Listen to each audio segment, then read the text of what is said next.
परिचय। अजीत अपने दादाजी के साथ बस स्टॉप पर अपनी स्कूल बस का इंतजार कर रहा है। वह लोगों को उनके ऑफिस जाते हुए देख रहा है। उन सभी के पास उनके स्कूटर और कारें हैं। उनमें से अधिकतर लोग अपनी कार में अकेले ही हैं। अजीत को पता है कि वाहनों से वायु प्रदूषण होता है। वह चकित है कि लोग पास के स्थानों पर जाने के लिए पैदल या साइकिल का प्रयोग क्यों नहीं करते हैं। यह न केवल प्रदूषण को कम करेगा, बल्कि उनके स्वास्थ्य को भी अच्छा बनाएगा।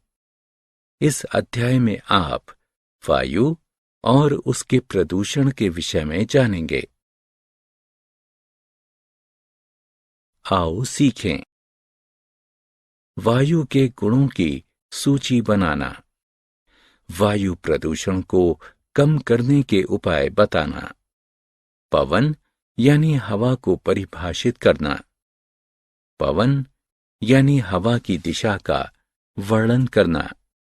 वायु के गुण। हम वायु द्वारा घिरे हुए हैं।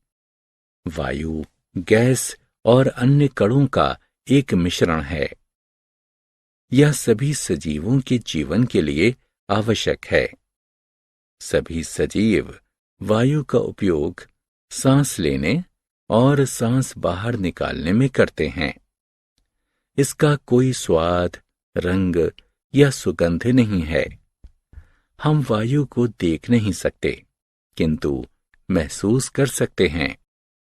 वायु में भार होता है। दो फुलाने वाले गुब्बारे लेते हैं। उनमें से किसी एक गुब्बारे में वायु भरते हैं। अब इसका भार नापते हैं। उसके बाद खाली गुब्बारे का भार नापते हैं। अब हम क्या देखते हैं? वायु भरा हुआ गुब्बारा खाली वाले गुब्बारे से अधिक भारी है। इससे यह सिद्ध होता है कि वायु में भार होता है। जलने के लिए वायु आवश्यक है। चलो अब एक प्रयोग करते हैं। एक मोमबत्ती जलाते हैं।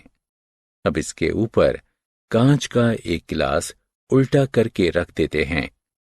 इस क्रिया से वायु जलती हुई मोमबत्ती तक नहीं पहुंच पाएगी। कुछ देर बाद मोमबत्ती जलना बंद हो जाएगी। इससे यह सिद्ध होता है कि जलने के लिए वायु आवश्यक है। वायु का संयोजन यानी संरचना। वायु बहुत सारी गैसों से मिलकर बनी होती है, जिसमें नाइट्रोजन, ऑक्सीजन और कार्बन डाइऑक्साइड मुख्य हैं। इसके साथ साथ वायु में जल वाष्प और धूल के कण भी पाए जाते हैं। एक कमरे में आती हुई सूर्य की रोशनी में छोटे धूल के कण एक रेखा में आगे बढ़ते हुए देखे जा सकते हैं। वायु प्रदूषण के कारण। कारखानों और वाहनों से निकलने वाले धुएं से वायु प्रदूषित होती है। पत्तियां, प्लास्टिक और कचड़े को जलाने से धुआं निकलता है, जो कि वायु को प्रदूषित करता है।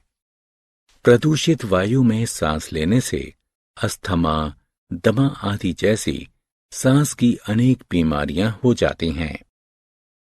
वायु प्रदूषण में कमी। वायु प्रदूषण को कम करना हमारी जिम्मेदारी है। ऐसा हम निम्न प्रकार से कर सकते हैं।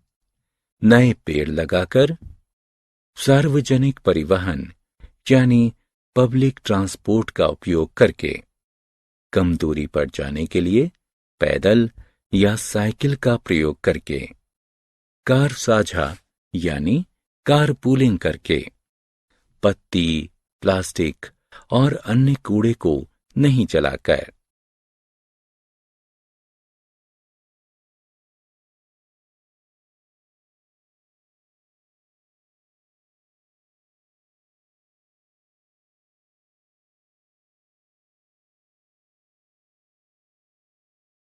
पवन।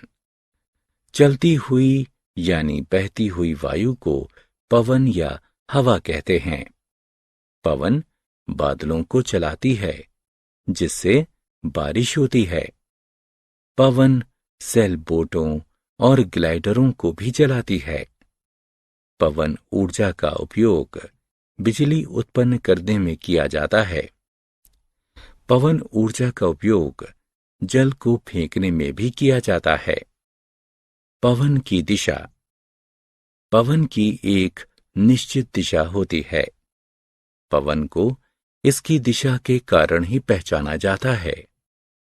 उदाहरण के लिए, जो पवन पूर्व से पश्चिम दिशा की ओर बहती है, उसे पूर्वी पवन कहते हैं। इसी प्रकार जो पवन पश्चिम से पूर्व दिशा की ओर बहती है, उसे पश्चिमी पवन कहते हैं। हम पवन सूचक की सहायता से पवन की दिशा तय कर सकते हैं। पवन सूचक का तीर यह दर्शाता है कि पवन किस दिशा से किस दिशा में बह रही है। हमने क्या चर्चा की? वायु का कोई स्वाद, रंग और सुगंध नहीं है। वायु में भार होता है और यह चलने के लिए आवश्यक होती है। वायु अनेक गैसों, जलवाष्प और धूल के कणों से मिलकर बनी होती है। कारखानों और वाहनों से निकलने वाले धुएं से वायु प्रदूषित होती है। प्रदूषित वायु में सांस लेने से सांस की अनेक बीमारियां हो जाती हैं। चलती हुई वायु को पवन कहते हैं। पवन की एक निश्चित दिशा होती है। पवन सूचक की सहायता से पवन की दिशा तय की जाती है।